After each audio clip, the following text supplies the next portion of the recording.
قرآن مجید فرقان حمید کا 8واں پارہ سورہ انعام کے کچھ مندرجات پر کچھ دیر کے لیے گفتگو اللہ اپنی بارگاہ ناز میں قبول فرمائے۔ اللہ کریم ہمیں قرآن مجید کی لذت عطا فرمائے، قرآن مجید کے ذائقوں سے اللہ تعالی ہمیں آشنا فرمائے۔ کفار جو تھے وہ رسول اللہ صلی اللہ علیہ وسلم سے طرح طرح کے مطالبات کرتے تھے کہ ہم اس وقت ایمان لائیں گے جب فرشتے ہمارے پاس اتر کے آئیں گے، یا برزخ اور آخرت کے بارے میں جو باتیں آپ ہمیں بتاتے ہیں وہ ہمارے لوگ وہ کہا کرتے تھے کہ لوگ مر جائیں، مر کے زندہ ہوں، ہمیں آ کے بتائیں گے تو پھر ہم وہ باتیں مان لیں گے اور آپ کے دعووں کی تصدیق کریں گے۔ تو قرآن مجید کے 8ویں پارے کی پہلی آیات مبارکہ میں بالکل شروع میں اللہ نے فرمایا یہ تو دعوے جہالت پر مبنی ہے۔ یہ تو جہالت ہے نا کہ آپ کہیں کہ یہ سارا کچھ پہلے ہمیں کر کے دکھایا جائے۔ دیکھیں نا، برزخ اگر واضح کر دی جائے، قیامت پہلے ہی دکھا دی جائے تو پھر وہ قیامت تو نہ رہی۔ کہتے ہیں جی ہمیں پہلے دکھاؤ، کوئی مار کے آئے ہمیں آ کے بتائے تو پھر وہ دوسرا جہان کیسے رہا؟ تو اللہ کریم نے فرمایا یہ جہالت ہے اور نہ ماننے کے تمہارے بہانے ہیں۔ آپ غور فرمائے نا کہ ماں کے پیٹ میں 9 مہینے جو شخص رہتا ہے وہ کچھ بتانے کے قابل ہوتا ہے باہر آ کے؟ ایک جہان میں وہ رہا ہے نا، اس نے وقت گزارا ہے۔ تو یہ ان کا بالکل باطل اور جھوٹا دعویٰ تھا۔ اللہ کریم نے اسے جہالت قرار دیا ہے اور ہیلہ بازی قرار دیا ہے۔ آج بھی بہت سارے لوگ کہتے ہیں کہ اگر چیزیں کھل کے ہمارے سامنے آ جائیں تو ہم ماننے کو تیار ہیں۔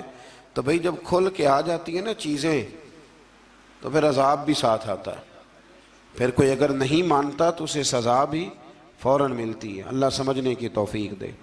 آیت نمبر 113 کے اندر رسول اللہ صلی اللہ علیہ وسلم کو تسلی دیتے ہوئے فرمایا، اور اسی طرح ہم نے ہر نبی کے لیے شیطان انسانوں اور جنوں کو دشمن بنایا ہے۔ شیطان انسان، یہ قرآن مجید نے جملے استعمال فرمایا ہر نبی کے لیے اسی طرح ہم نے شیطان انسانوں اور جنوں کو دشمن بنایا ہے، جو لوگوں کو دھوکے میں ڈالنے کے لیے ایک دوسرے کو خوشنما باتیں، اچھی اچھی باتیں القاء کرتے ہیں، ذہنوں اور دلوں میں اچھی اچھی باتیں چھوڑتے ہیں، اچھی اچھی باتیں، حالانکہ ہوتے وہ دشمن ہیں، ہوتے وہ شیطان ہیں۔ مزید فرمایا کہ وہ اس لیے کرتے ہیں تاکہ منکرین آخرت کے دلوں کو اپنی طرف مائل کر لیں۔ وہ خود لوگوں کو یہ بہانے سکھاتے ہیں اور خوشنما باتیں۔ آج بھی بہت سارے لوگ انسانی روپ میں آ کر کے لوگوں کو مختلف قسم کی باتیں بتلا کے انہیں گمراہ کرنے کی کوشش کرتے ہیں۔ ہمیں یہ سمجھ لینا چاہیے کہ بات انسان کی نہیں دیکھنی، سامنے والا کیا کہہ رہا ہے یہ نہیں ہم نے دیکھنا، ہم نے تو یہ دیکھنا ہے کہ رب کیا فرماتا ہے اور اللہ کے رسول کیا فرماتے ہیں۔ اللہ رسول کے فرمان کی روشنی میں جو شخص بات کرے گا اس کی بات کو قبول کیا جائے گا۔ آیت نمبر 118 سے لے کر 119 میں فرمایا کہ جس حلال جانور پر ذبح کے وقت اللہ کا نام نہ لیا جائے اسے نہ کھاؤ، اور جس پر نام لے لیا جائے اسے کھا لو۔ اور فرمایا کہ یہ جو حرام جانور ہے ان کی تفصیل ہم نے کھول کے بیان کر دی ہے، یہ تمہارے لیے جائز نہیں ہے۔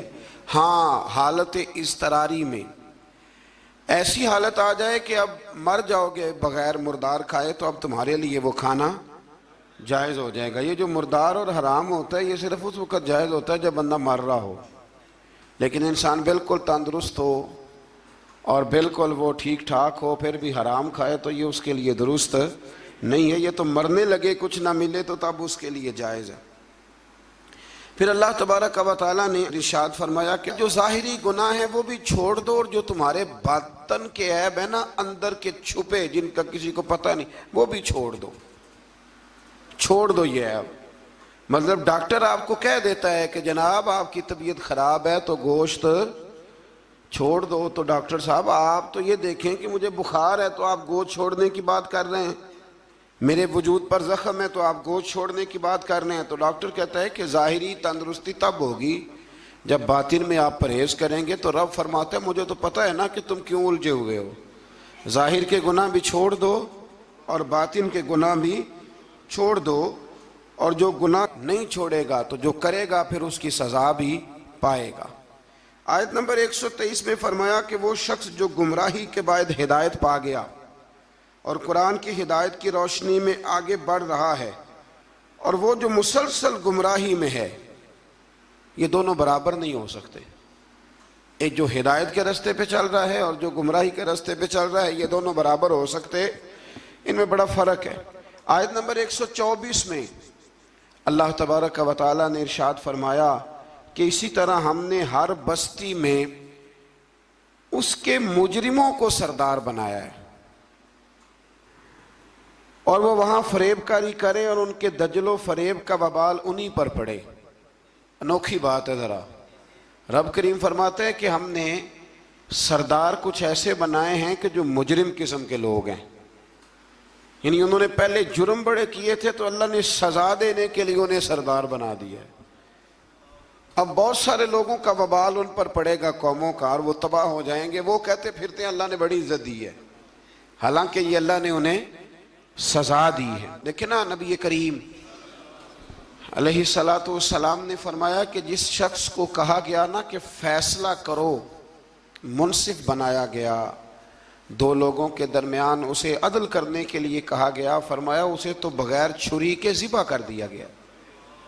کوئی آسان کام ہے فیصلے کرنا، عدل کرنا، لیکن یہاں بڑا شوق ہے، آپ کسی کو بھی اٹھ کے کہیں تجھے سیاست میں داخل کرائیں، ہر تیسرے آدمی کو، تو سب تیار ہیں، بالکل تیار بیٹھے ہیں، کسی کو کسی جگہ بھی آپ الیکشن میں اتار سکتے ہیں، ریڈی ہیں لوگ۔ لیکن فرمایا کہ مجرموں کو بعض جگہ پہ ہم نے سردار بنایا تاکہ ان پر بہت ساری چیزوں کا وبال۔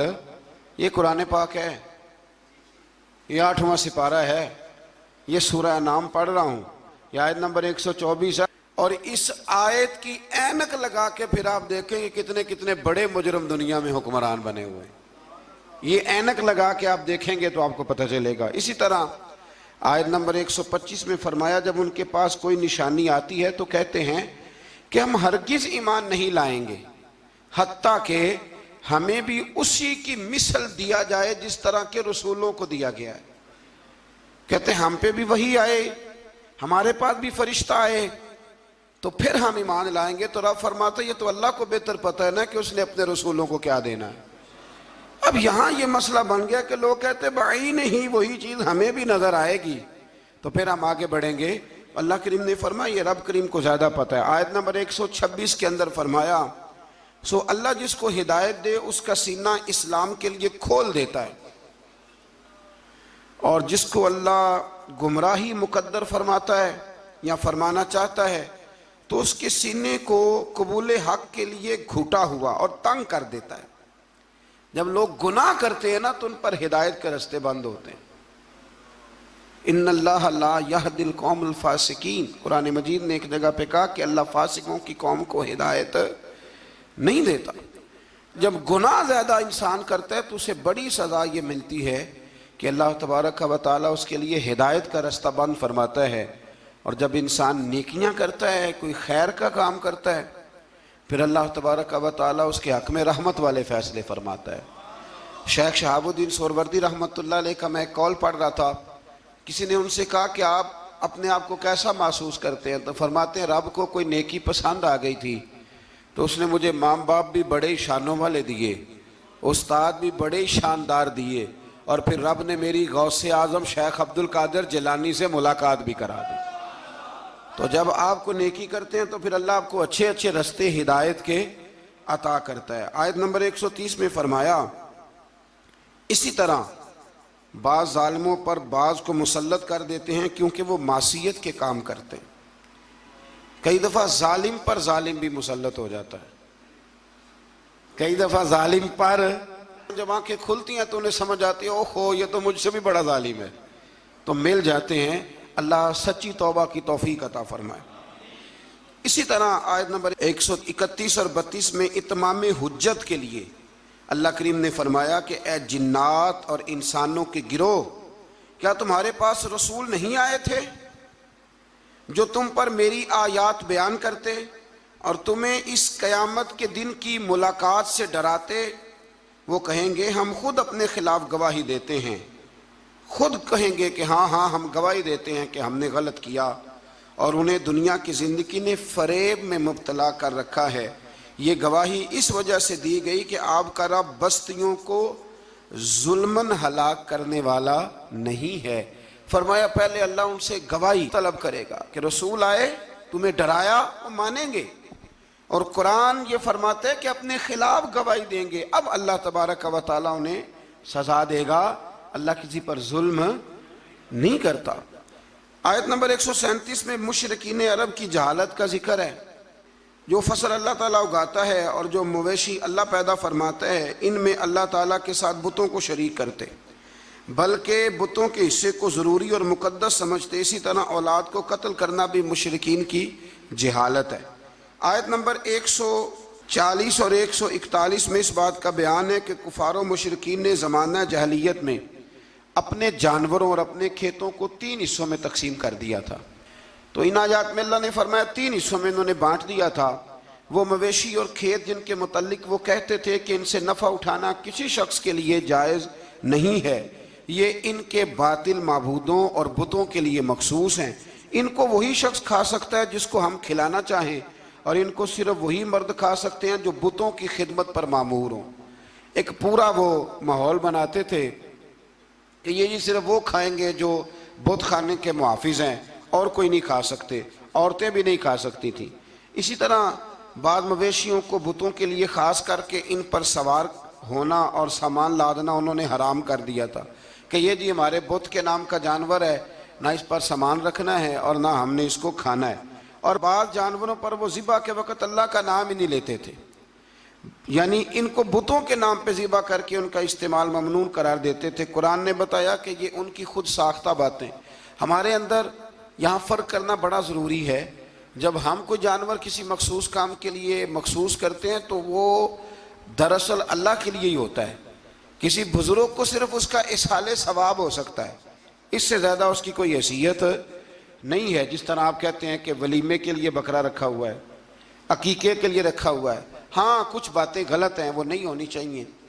مجھ سے ایک دفعہ ایک دوست نے مسئلہ پوچھا کہ ہمارے گاؤں میں خواتین جو ہیں وہ 11 بیویوں کی کہانی پڑھواتی ہیں، اور پھر وہ کچھ لڈو منگواتی ہیں، اور جب اس پر ختم دیتی ہیں تو وہ کہتی ہیں کہ یہ مرد نے نہیں کھانا۔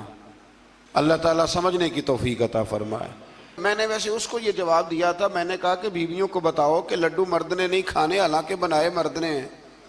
یہ کتنی عجیب بیوقوفی کی بات ہے کہ جس نے بنائے ہیں وہ نہیں کھا سکتا۔ تو یہ اس قسم کی لایانی بے معنی باتیں نہیں ہونی چاہیے۔ عورتوں کو ہمیشہ یہ سمجھنا چاہیے کہ نہ تو وہ کسی کا معجزہ پڑھوا سکتی ہیں، نہ 10 بیویوں کی کہانی پڑھا سکتی ہیں۔ انہوں نے جب بھی پڑھانی ہے سورہ یاسین پڑھوانی ہے، سورہ رحمان پڑھوانی ہے، سورہ ملک کی تلاوت کرانی ہے، سورہ بقرہ پڑھانی ہے، قرآن مجید کو پڑھانا ہے۔ اور بڑا دل کرے کہ قرآن مجید کے بعد بھی ہم نے کچھ پڑھانا ہے تو پھر وہ میرے رسول اللہ پہ درود پاک پڑھوائیں، پھر نبی کریم کی ذات پر درود شریف پڑھائیں۔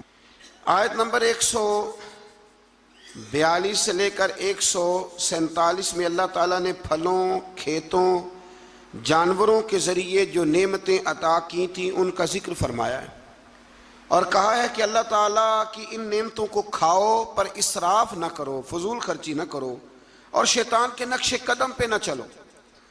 پھلوں اور کھیتوں کی پیداوار میں اللہ تعالیٰ نے حق مقرر کیا ہے، عشر، کھیت کا عشر ہوتا ہے، فرمایا اس کو بھی ادا کرو، اور اسی میں حلال جانوروں کی اقسام بھی بیان فرمائیں، اور اس کے بعد ان قطعی حرام چیزوں کا بیان کیا جو پہلے بھی آ چکا ہے۔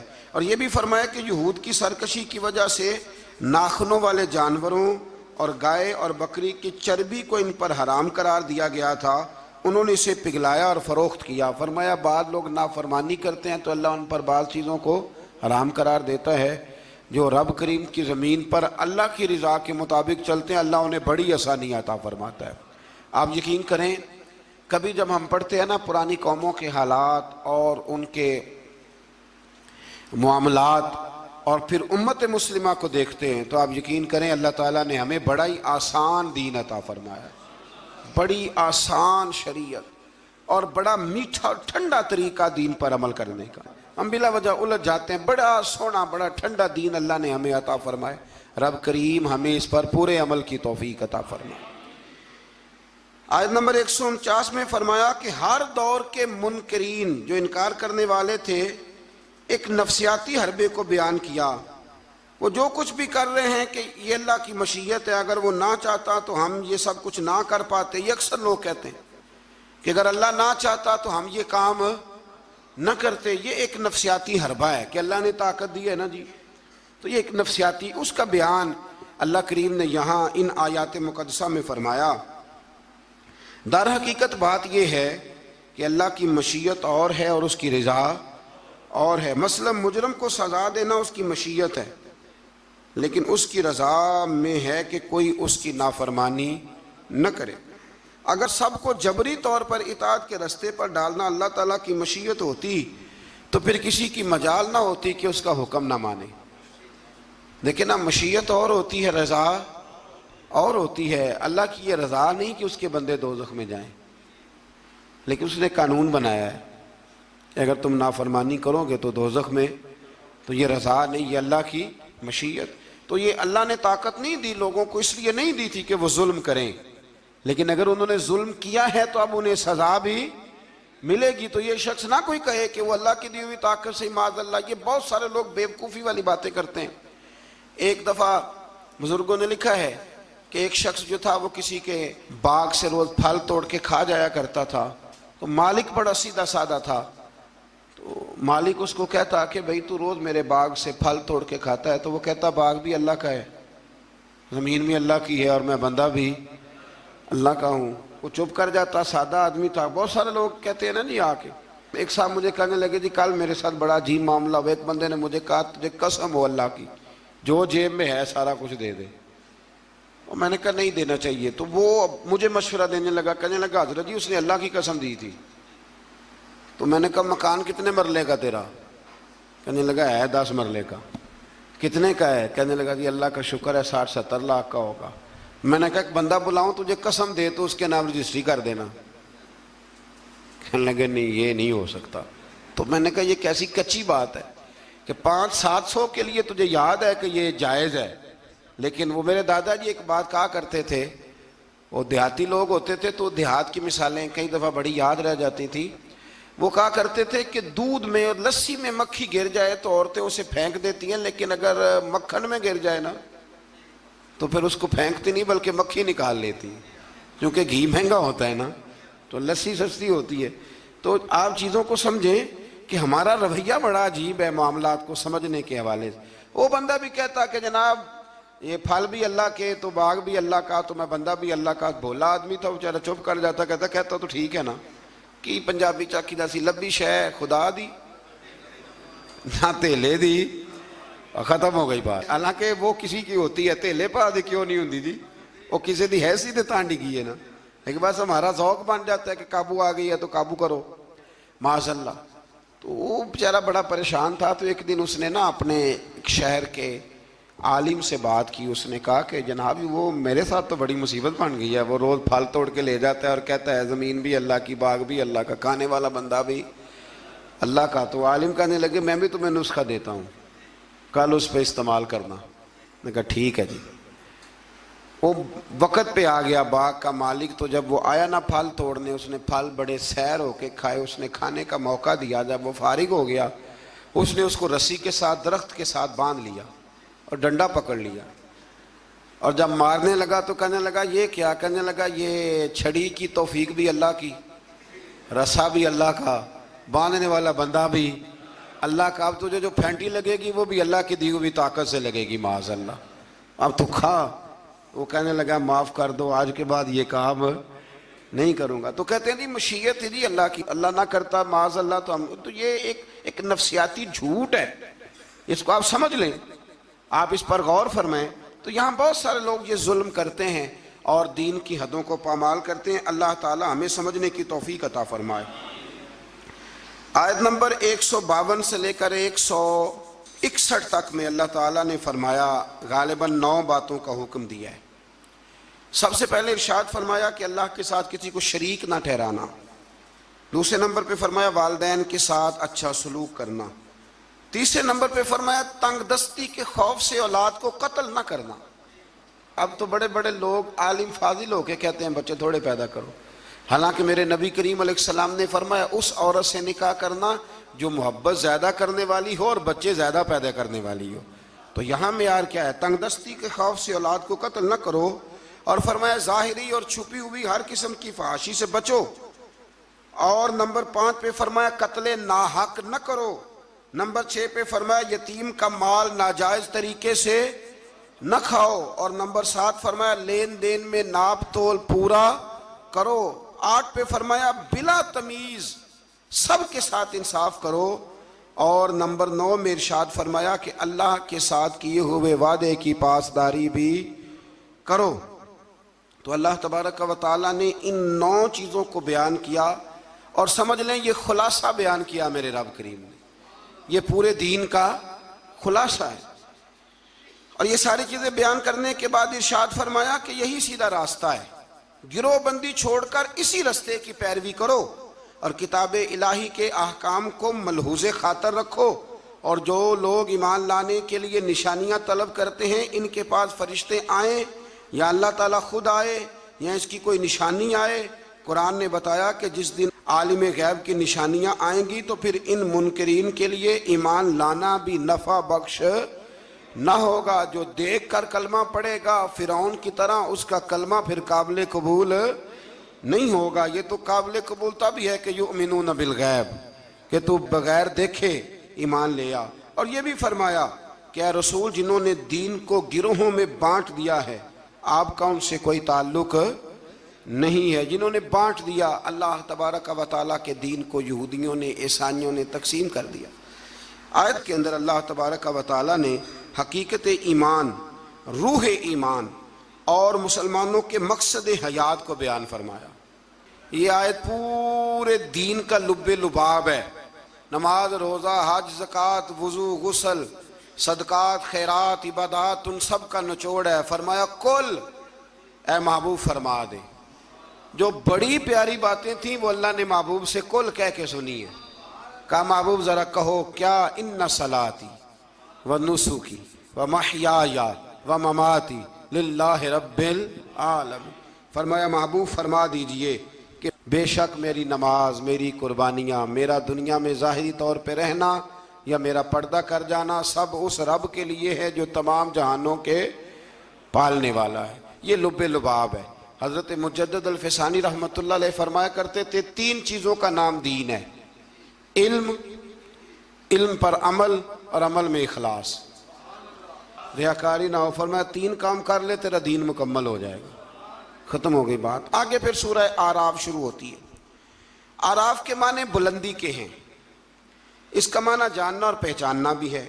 اصحاب اعراف کے بارے میں ایک قول تو یہ ہے کہ ان کی نیکیاں اور گناہ برابر ہوں گے، ان کا مقام جنت اور دوزخ کے درمیان ہوگا۔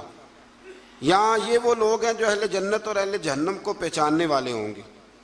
یہ اعراف والے نا، ایک جنتی ایک جہنمی، اور درمیان میں اعراف، یعنی جس کی ایک گناہ زیادہ ہو گئے تو جہنم میں گیا، اور جس کی نیکیاں زیادہ ہو گئی اللہ کے فضل سے وہ تو جو کچھ برابر برابر والے ہیں ان کے لیے مقام اعراف ہے، ان کے لیے مقام اعراف ہے۔ اور کچھ نے لکھا ہے نہیں یہ تو بلند مقام ہے، یہاں تو اللہ فرشتوں اور نبیوں کو جگہ عطا فرمائے۔ بعض مفسرین نے یہ قول بھی بیان فرمایا۔ اس سورہ مبارکہ کی ابتدا میں سرکار دو عالم صلی اللہ تعالیٰ علیہ وسلم کو تسلی دی گئی کہ آپ کفار کے ظلم سے، بے وفائی سے اور ان کے سخت رویے سے تنگ دل نہ ہوں، بلکہ آپ اپنا فرض ادا کرتے رہیں اور کتاب مقدس کی تبلیغ بھی آپ کرتے رہیں اور سرگرم ہو کے کرتے رہیں۔ ان سے آپ کو پریشان ہونے کی ضرورت، یعنی اس کا معنی یہ ہے کہ رب کریم آپ کے پیغام کو پوری دنیا میں پھیلا دے گا۔ گھوڑا جب دوڑتا رہتا ہے تو وہ اپنی منزل تک پہنچ جاتا ہے، لیکن جو جھاڑیاں اس کے پیروں کو لگتی ہیں وہ لگتی تو ہیں، لیکن اگر وہ چلتا رہے تو وہ نیچے ہی رہ جاتی ہیں۔ تو یہ نبی پاک کے وسیلے سے مجھے تو یوں لگتا ہے رب نے ہمیں سمجھایا ہے کہ تم نہ اپنا کام کرتے رہو، کسی کے سخت رویے کو ملحوظ خاطر لانے کی کوئی ضرورت ہے۔ اس سے آگے آیت نمبر 5 کے اندر اللہ کریم نے بتایا ہے کہ بعض بستیوں میں دوپہر کو سوتے ہوئے عذاب آیا، اور جب عذاب آیا تو پھر ان کے مکینوں نے اقرار کیا کہ ہاں ہم ظالم ہیں، یہ ہمارے ظلم کی وجہ سے آیا ہے۔ قیامت کے دن اعمال کا وزن کیا جانا حق ہے، وزن کیا جائے۔ جن کی نیکیوں کا پلڑا بھاری ہوگا وہ فلاح پائیں گے اور کامیاب ہوں گے، اور جن کی نیکیوں کا پلڑا ہلکا ہوگا وہ نقصان اٹھانے والوں میں سے ہوں گے۔ آج میں زمین میں انسان کے آباد کرنے اور ذرائع معاش مہیا کرنے کی نعمتوں کا ذکر فرمایا، اور فرمایا بہت کم لوگ ہیں جو شکر ادا کرتے ہیں، بڑے کم ہیں جو شکر ادا۔ اللہ فرماتا ہے شکر ادا کرنے والے تھوڑے ہیں، اور ناشکری کرنے والے آٹومیٹک بات ہے، ناشکری کرنے والے۔ اچھا وہ کبھی کبھی میں سوچتا ہوں کہ کبھی رجیا بندہ ملے نا، کوئی پیسے ہیں تو پاکستان میں جو لوگ دنیا کے مالداروں میں شامل ہو گئے ہیں نا، پاکستان کے نہیں، ایشیا کے نہیں، دنیا کے مالداروں میں، ان کے کاروبار بھی ابھی جاری ہیں، اور ابھی تو انہوں نے جھاڑو پکڑا ہوا ہے پیسے جمع کرنے کا، سیر ہونے کا کوئی جگہ کوئی مقام۔ آپ یقین کریں، ایک مشورہ چھوٹا سا، اس پہ عمل کر کے دیکھیں، کبھی نہ زندگی میں کبھی اللہ کی رضا کے لیے تھوڑی دیر کے لیے پیسوں کے دولت کے چکر سے نکل کے بھی دیکھیں، فقط شکر والا ذہن بنائیں۔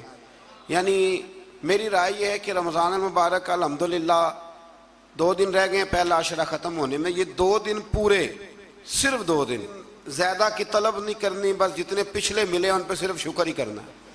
اور بھائی سنو، فضل کی طلب تو ہر وقت کرنی ہے، لیکن پچھلے کا شکر ادا کریں۔ لَإِن شَكَرْتُمْ لَأَزِيدَنَّكُمْ، شکر کرنے سے نعمتیں محفوظ ہو جاتی ہیں اور اللہ ان میں اضافہ فرما دیتا ہے۔ اللہ سمجھنے کی توفیق عطا فرمائے۔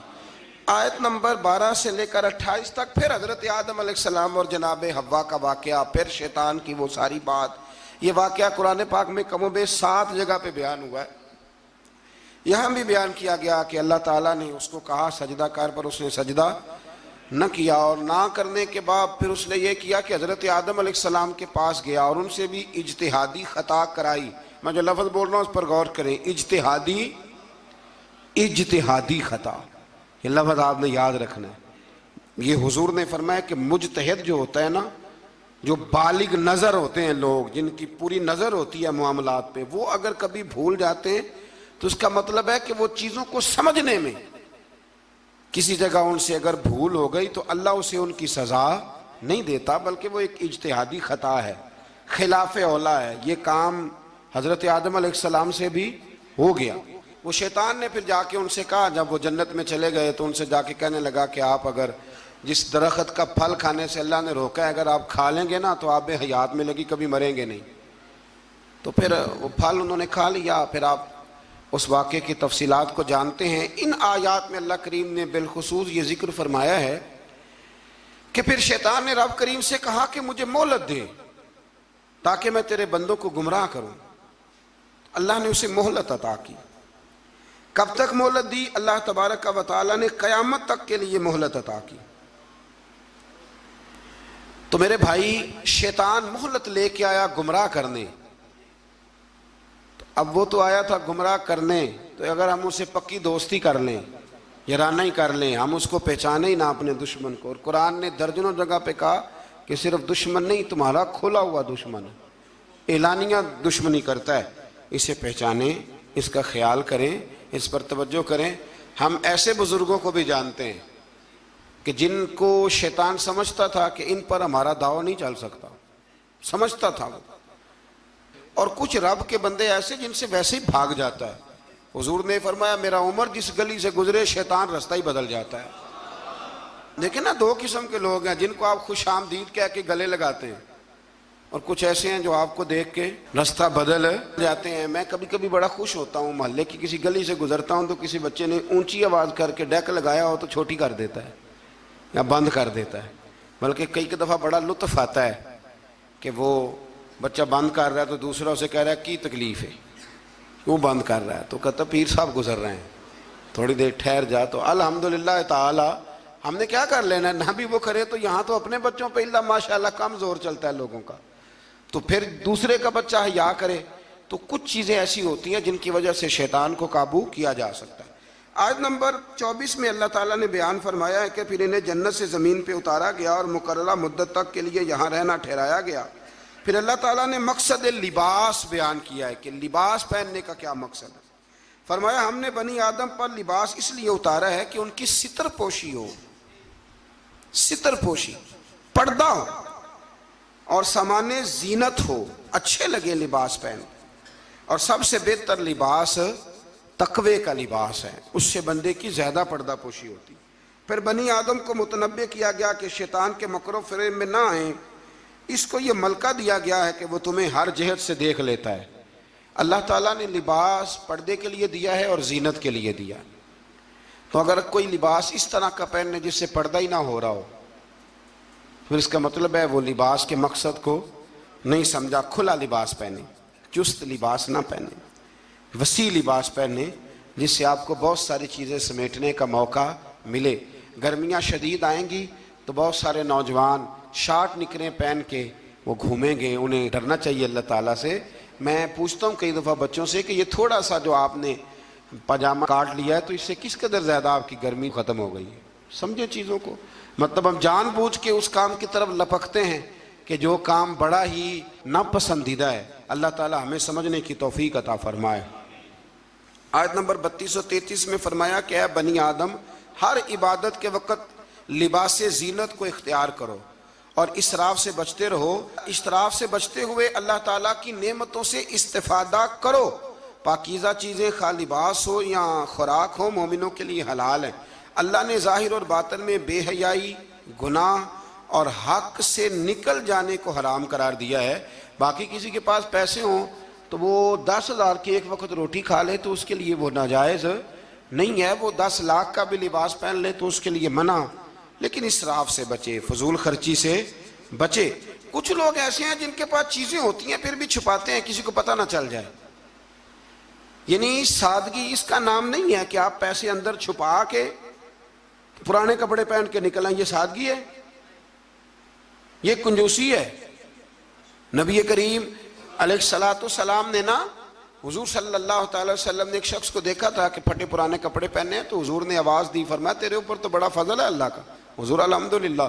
تو فرمایا اچھے کپڑے پہنا کر، رب کریم جب نعمت دیتا ہے تو اثر دیکھنا پسند فرماتا ہے۔ اچھا ہمارے ہاں لوگ سادگی کس کا نام رکھتے ہیں؟ یعنی کروڑوں روپیہ بینک میں پڑا ہے تو سادگی یہ کپڑے نہیں خریدنے، یہ سادگی نہیں صاحب، یہ کنجوسی ہے۔ سادگی تو یہ تھی کہ آپ وہ سارے پیسہ خیرات کر دیں اللہ کی بارگاہ میں، پھر پتہ چلے گا کہ آپ سادے ہیں۔ پیسے سنبھالے جاؤ اور خرچ نہ کرو۔ یہ تو قرآن و سنت نے ہمیں بتایا ہے کہ تم اپنے وارثوں کے مال کی حفاظت کر رہے ہو۔ اور یہ بھی فرمایا اس آیت میں کہ نماز کے وقت زینت حاصل کرو، اچھے کپڑے پہن کے نماز پڑھا کرو۔ میں ایک مسئلہ کئی دفعہ بیان کیا، پھر عرض کرتا ہوں، میں دوستوں کو کہا کرتا ہوں کہ مسجد کی ٹوپی پہن کے یہاں تو ولیمے پہ بھی جا کے دکھاؤ نا، تو وہاں تم جاتے نہیں تو نماز پڑھنے کیسے آ جاتے ہو؟ تو یہ ٹروزر شرٹ پہن کے یہاں تو تم شادی کے ساتھ بھی جا کے دکھاؤ، تمہارا پتہ چلے۔ تو اگر تم شادی کی تقریب میں ٹروزر شرٹ کے ساتھ ان کپڑوں کے ساتھ نہیں جاتے تو پھر تم نماز پڑھنے کیسے آ جاتے؟ لوگوں کی محفل میں جانا پسند نہیں کرتے تو اللہ کی بارگاہ میں کیسے پسند کر لیا؟ ایک نعت خان صاحب کو ایک دن میں نے دیکھا، بڑا شاندار ویسٹ کوٹ پگڑی اور بڑا خوبصورت لباس محفل میں پھر کچھ دنوں کے بعد ایک شادی میں ملاقات ہو گئی تو ان کا حال ہی بڑا برا تھا۔ اینک بھی کچھ لوگ مطلب لگا لیتے ہیں، مجھے نہیں سمجھ آتی کالی اینک کا کیا ترجمہ ہے، وہ لگا لیتے ہیں، کالی اینک لگائی ہوئی ہے اور جناب بال بڑے شاندار۔ تو مجھے مل گئی تو میں نے السلام علیکم کے ساتھ ہی کہا، میں نے کہا عاشق رسول صاحب کیا حال چال ہے؟ ماشاءاللہ۔ بڑا گھور کے دیکھنے لگے، کہنے لگے پیر صاحب، میں نے کہا خدا کے بندے مجھے بھی دیکھ اور اپنے آپ کو بھی دیکھ، میں الحمدللہ تمہیں جس طرح محفل میں ملوں گا شادی کی تقریب میں بھی اسی طرح ہی ملوں گا۔ یہ کیا بات ہوئی کہ آپ تھوڑا سا رویہ آپ کا بدل جائے جب تھوڑا ادھر ادھر دائیں بائیں جانا ہو؟ یہ کوئی مطلب نہیں ہے۔ اچھا لباس پہن کے آپ نماز پڑھیں گے۔ آیت میں رسول کرام جتنے بھی اللہ کے رسول آئے ان کی اطاعت کرنے والے کو تقوی اور عمل صالح کرنے والے کو جنت کی بشارت، جبکہ کفر تکذیب کرنے والے کو جہنم کی وعید سنائی گئی۔ آیت نے فرمایا کہ اللہ تعالیٰ کی آیات کو جھٹلانے والے اور تکبر کرنے والوں کے لیے آسمان کے دروازے نہیں کھولے جائیں گے، اللہ اکبر، اور نہ ہی وہ جنت میں داخل کیے جائیں گے۔ آیت نمبر 44 میں فرمایا اللہ تعالیٰ نے اہل جنت کے دلوں سے کینہ نکال دیا ہے۔ وہ ہدایت پانے والے اللہ کا شکر ادا کرتے ہیں کیونکہ اسی کے فضل سے ہدایت ملتی ہے۔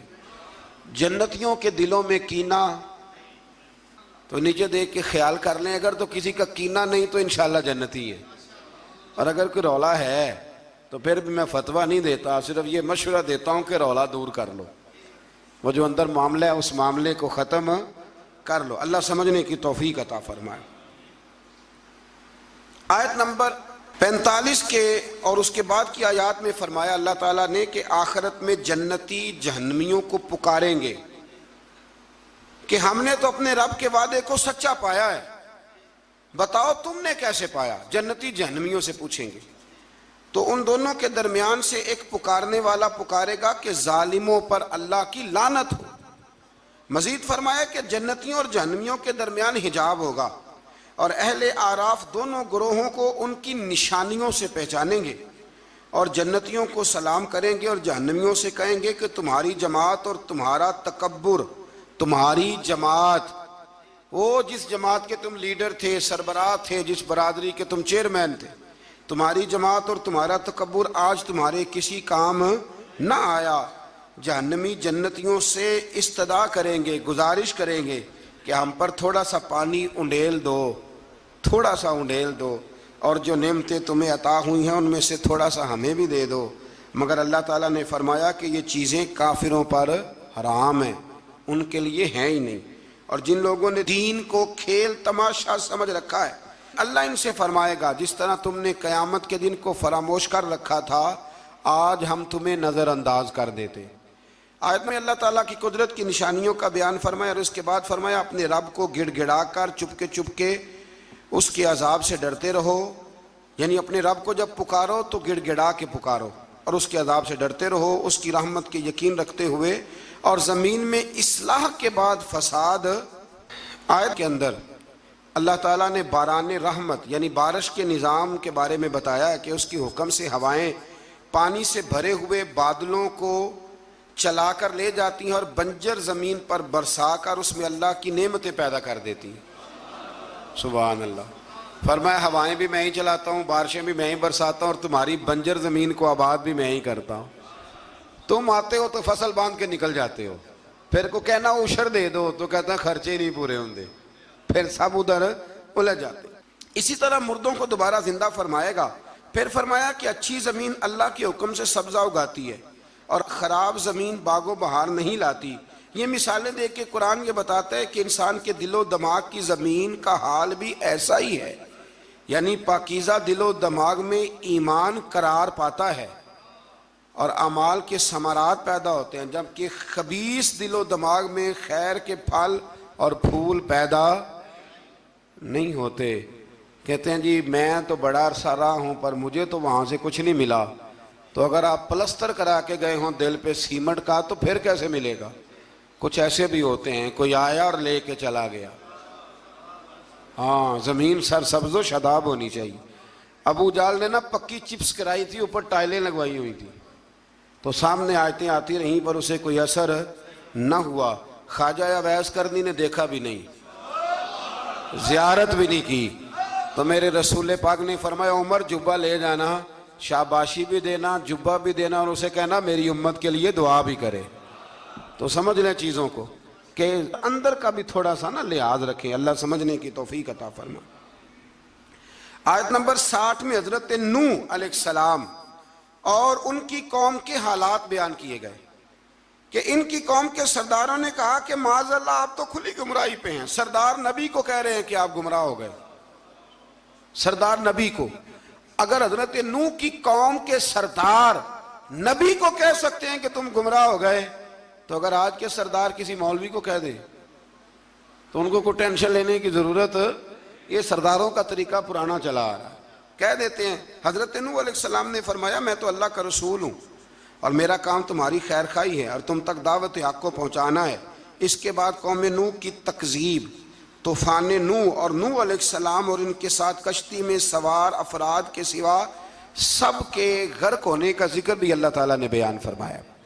پھر آیت نمبر 66 میں حضرت ہود علیہ السلام اور ان کی قوم عاد کا ذکر ہے۔ قوم عاد نے بھی اللہ کے نبی پر طعن کیا معاذ اللہ، اور کہا کہ آپ حماقت میں مبتلا ہیں معاذ اللہ، آپ تو احمق ہیں معاذ اللہ ثم معاذ اللہ، نقل کفر نہ باشا۔ پھر ہود علیہ السلام نے اپنی قوم کو وہی جواب دیا جو نوح علیہ السلام نے اپنی قوم کو دیا تھا۔ حضرت ہود نے قوم عاد کو انعامات الہیہ کا شکر ادا کرنے کی تلقین کی، انہوں نے انکار کر دیا، چنانچہ ان پر اللہ کا عذاب اور غضب نازل ہوا۔ آیات الہی کو جھٹلانے والوں کا اللہ تعالیٰ نے دنیا سے صفائی فرما دیا، ختم ہی ہو گئی حضرت ہود کی قوم۔ پھر حضرت صالح علیہ السلام اور ان کی قوم سمود کا ذکر ہے۔ قوم سمود کے مطالبے پر اللہ تعالیٰ نے حضرت صالح کو معجزے کے طور پر چٹان سے حاملہ اونٹنی، یہ بھی انوکھی بات ہے، چٹان سے اونٹنی نکلی اور نکلی بھی حاملہ۔ حاملہ اونٹنی کو پیدا کیا اور انہیں حکم دیا کہ اسے چرنے کے لیے آزاد چھوڑ دیا جائے۔ قوم سمود کے لوگ بڑے طاقتور تھے، یہ نرم زمین میں محلات بناتے اور پہاڑوں کو تراش کر ان میں گھر بناتے تھے، اتنی اللہ نے قوت دی تھی، گویا ان کو اپنی طاقت پر بڑا ناز تھا۔ پھر قوم سمود نے اللہ کے حکم کی نافرمانی کی اور اونٹنی کی کونچیں کاٹ ڈالی۔ اللہ تعالیٰ نے ان کی سرکشی کی سزا اس طرح دی کہ ان پر رات کو زلزلے کا عذاب آیا، اور صبح وہ اپنے گھروں میں اوندے منہ الٹے منہ مرے ہوئے پڑے تھے۔ اگر کوئی ناقت اللہ، سننا میری بات، کوئی ناقت اللہ کی اونٹنی کی بے ادبی کرے تو اوندا ہو جاتا ہے، تو جو ولی اللہ کی بے ادبی کرے، رب فرماتا ہے میرا اس کے خلاف پھر اعلان جنگ ہے۔ آیت نمبر 81 میں حضرت لوط علیہ السلام اور ان کی قوم کا ذکر ہے کہ وہ بے حیائی میں اپنے زمانے کے سب لوگوں پر سبقت لے گئے، اپنی جنسی خواہش کو غیر فطری طریقے سے پورا کرتے تھے۔ اس کی تفصیل ہے، یہاں وقت نہیں ہے۔ اصل میں یہ جو قوم تھی نا، ان کے پاس باغات تھے بڑے سرسبز و شاداب، تو مہمان بڑے آتے تھے، تو ان کی خواہش تھی کہ مہمان نہ آئیں، بہت زیادہ لوگ آتے تھے، حالانکہ مہمان تو اللہ تعالیٰ کی رحمت ہوتا ہے۔ تو شیطان نے پھر انہیں ایک طریقہ بتلایا، مہمان آتے تو یہ معاذ اللہ مردوں کے ساتھ بدفعلی کرتے، شیطان نے انہیں یہ طریقہ بتلایا، غیر فطری طریقے سے اپنی جنسی خواہش کو پورا کرتے۔ جب اللہ تعالیٰ کے نبی عذاب کا ڈر سناتے تو حضرت لوط علیہ السلام کا مذاق اڑاتے، بالآخر اللہ تعالیٰ نے ان پر عذاب نازل کیا، اور یہ لواطت، مرد کا مرد سے بدکاری کرنا، اس کی سزا اللہ نے یہ دی کہ آسمان سے پتھر برسائے، اور اس طرح ان کا نام و نشان مٹا دیا، یہاں تک کہ لوط علیہ السلام کی وہ بیوی جو قوم میں لوط کی ہم خیال تھی، وہ بھی عذاب سے نہ بچ سکی۔ اور صرف حضرت لوط علیہ السلام اور ان کے ساتھ قبیلے کے جو چند نیک لوگ تھے وہ بچے۔ میں نے ایک دفعہ پہلے بھی بات بیان کی تھی، پھر ایک عرض کرتا ہوں، کبھی کبھی نا نوجوان جب موٹر سائیکلوں پہ اکٹھے بیٹھے ہوتے ہیں، یہ قرآن ہے نا جی، یہ کوئی بے حیائی کی بات نہیں، یہ قرآن ہے۔ قرآن اگر اس بات کو بیان کرتا ہے تو اس کا مطلب ہے یہ ضروری کام ہے۔ تو میں جب ان کو دیکھتا ہوں تو کئی دفعہ دل کو بڑی اذیت پہنچتی ہے کہ مطلب سر عام بچے شرارتیں کرتے ہیں اور ایسی غیر اخلاقی حرکتیں کرتے ہیں کہ جو پڑھے لکھے سمجھدار نوجوانوں کو زیب نہیں دیتی۔ ان کو سمجھنا چاہیے، خیال کرنا چاہیے۔ میں نے پہلے بھی ایک دفعہ کہا تھا، لیکن مسئلہ بتانا میری ذمہ داری ہے، بغیر داڑھی کے جو خوبصورت لڑکا ہوتا ہے اسے امرد کہا گیا، امرد، یعنی اس کا حکم اسی طرح جس طرح آپ کسی عورت کو بے پردہ دیکھتے، وہ امرد ہے بغیر داڑھی۔ اور حضرت سیدنا حسن بصری کے پاس ایک نوجوان آیا تو وہ رو پڑا، آپ نے فرمایا کیوں روتے ہو؟ کہنے لگا حضور میں بڑا پکا حافظ تھا، میں نے 12-14 مصلے قرآن پاک کے سنائے۔ فرمایا پھر کیا ہوا؟ کہنے لگا حضور اللہ نے سزا دی ہے، میں قرآن بھول گیا ہوں۔ فرمایا کس طرح؟ فرمانے لگے کہ بے ریش بغیر داڑھی والے خوبصورت لڑکے کو گندی نظر سے دیکھ بیٹھا تھا، اللہ نے یہ مجھے سزا دی۔ پھر حضرت حسن بصری نے طریقہ بتلایا، پھر اس نے توبہ کی، تو سمجھ لیں کہ یہ اتنا برا فعل ہے کہ یہ کرنے والے پر آسمان سے پتھر برستے ہیں۔